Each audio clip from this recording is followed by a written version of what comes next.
from brookeboothcoaching.com, where I help Mormons in a mixed faith marriage due to a faith transition. So many of us in a mixed faith marriage approach the decisions we have to make in our mixed faith marriage like a negotiation, and frankly, because that's often what it is. There are two different points of view, and they need to be reconciled, and a decision needs to be made so you can move forward. So I am also a litigator, and I practice complex commercial litigation. It basically looks like two sides stuck in a problem that they cannot solve on their own. Sound familiar? Right? It's very similar to the entrenchments some marriages fall into, some mixed faith marriages fall into, and around decision making. You know, what do we do about baptism? What do we do about ordination? What do we do about tithing? On and on and on. So when we arrive at the part of the process where parties agree to mediate, this is back to my as a litigator, or a judge orders it, I often tell my clients, who are very sophisticated business people, that a good mediation means that both parties leave with a bad taste in their mouth, and neither party is entirely happy with the outcome.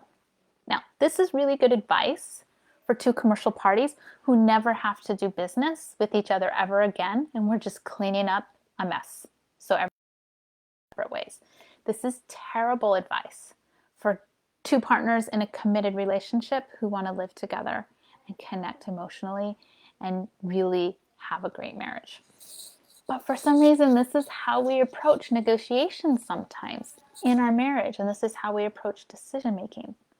So I encourage my clients not to approach decision making or even communicating in their mixed faith marriage as a commercial negotiation, because what this often leads to is resentment and frustration, which are terrible emotions to add into any relationship.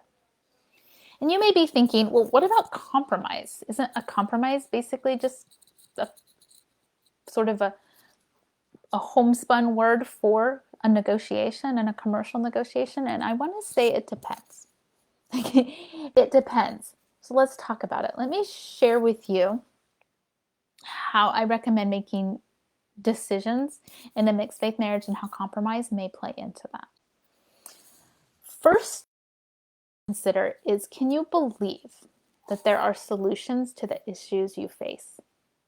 Like, this is job one. Can you really believe there are the issues you face? When we are so sure our marriage is not going to work, then in order to get it to work, we have to prove ourselves and our belief system wrong. That's a huge hurdle. That's paddling upstream. If you can just choose to believe that you can have a great mixed faith marriage and there are solutions to the issues you face, you are ahead of the game here. So negotiation is often entered into from a place of disgust, desperation, fear, giving up. Nothing else is working, right? And when we engage in our marriage from those emotions, we don't show up as our best self. We don't show up full of good ideas. We can't. We literally cannot. So let's talk about compromise. So when you reach for compromise from these emotions of desperation and fear and disgust and frustration and just wanting to give up and quit, you're going to hate it. It's not going to be a good compromise. It's going to chafe. It's going to seem unfair because it's going back into the commercial negotiation. It's exactly what it becomes at this point. But if you reach for compromise from a place of love, compassion, acceptance, and from those emotions decide to compromise, things are going to be very different. When you're in that position, you're willing to listen and see the other's point of view. You're willing to share your own ideas with clarity and with gentleness. And from that place, you're 10 times more likely, 100 times more likely to find win-win solutions. And I am all for compromise in relationships and marriage relationships, I am. But as a gift of love and not a way to settle into resignation and resentment. So really we have to watch ourselves here. Sometimes we're like, we just have to compromise here. And we're doing it though from fear and frustration and anger, as opposed to doing it from love and compassion and acceptance. Something to really watch. So if you find yourself in a fierce negotiation and there's ultimatums are being issued and you feel resigned or like you're losing, this is the negotiation. This is the commercial negotiation, and it is time to stop that. It is not going to reap you many helpful benefits. It means you're acting from emotions like fear and hurt and frustration and powerlessness. Before you can creatively come up with a compromise, you need to be in a completely different emotional state. And you can do this. Our emotions are not random events that come upon us. We can create on purpose how we want to feel in certain situations. That's what it means to be agents unto ourselves, right? So if you need help doing this, if you need help reaching a compromise from love instead of from fear and disgust, I can help. This is part of the work I do with my clients all the time. All you need to do is reach out to me at brookeboothcoaching.com. Go to my website and click on the link that says, schedule a free call with Brooke. It's a big teal blue button you can find on my website.